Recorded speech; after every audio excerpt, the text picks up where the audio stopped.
I'm a big proponent of early success in anything, especially in gardening. So we're going to talk a little bit today about gardening 101, learning to garden, what to plant, all that stuff, but also about starting a garden at a school, the very first thing that you do.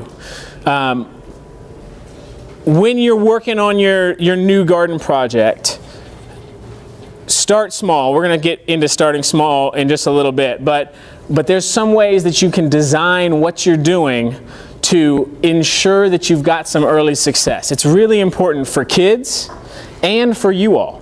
You get that early success, you eat something out of the garden, and then you want to keep doing it.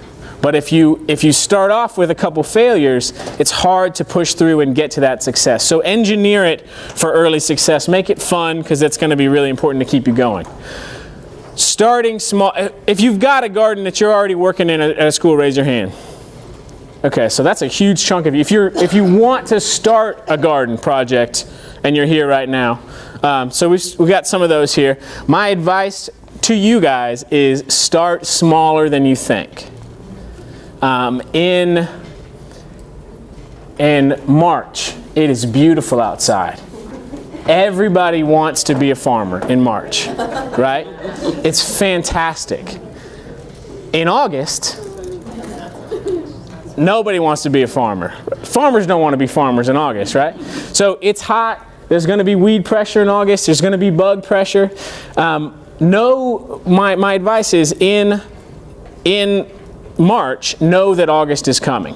Okay? If you start too small, what's going to happen is your first year you're going to be frustrated a little bit by the lack of space. And in the second year you're going to expand. And that's great. If you start too big, you're going to be frustrated and you're going to throw up your hands and you're going to give up. So both of them you're a little bit frustrated, but the outcomes are totally different. One, you're excited and you have a sustained garden program. The other one, it was a big failure. Now you just got wooden boxes with weeds growing out of them, right?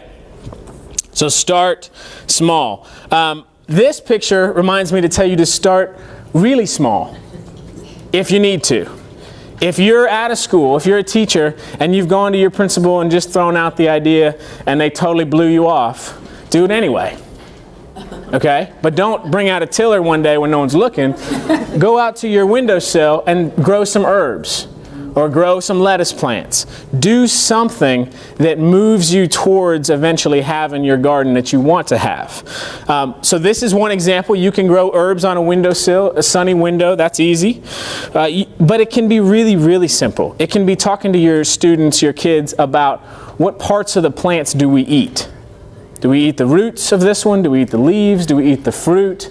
It can be all kinds of things. I mean, every curriculum I've ever seen, I used to teach second grade, every single curriculum has some kind of plant part identification, right? So use that as your springboard to move towards food gardening and eating food out of a garden. Little things you can, out on the playground, dig in the dirt, smell it, right? That was part of your, raise your hand if you like the smell of dirt. That was one of the things. Get kids to be doing that kind of stuff. Dirt under their fingernails is okay. Find a worm, right? Hold the worm, that kind of thing. It's pretty simple stuff.